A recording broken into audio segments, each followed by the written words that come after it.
Hindi lang sa flood control projects, sa lahat, sa mga projects. Pero syempre, yun yung nakita ni Presidente, di ba?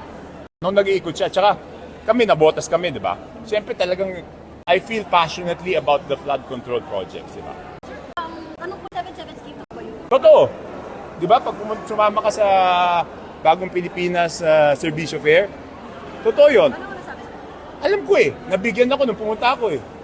O ngayon, kung sinong congressman ang makikipagtalo na hindi totoo, pakitaan tayo ng cellphone. O sige, sabi mo, pumunta siya dito, pakitaan kami ng cellphone. May message yan na matatanggap mo eh. Yun, sir. Ano yung Hindi, yan yung ano, di ba? Pag sumama ka sa bagong, ano ba yun? BPSF? BPSF.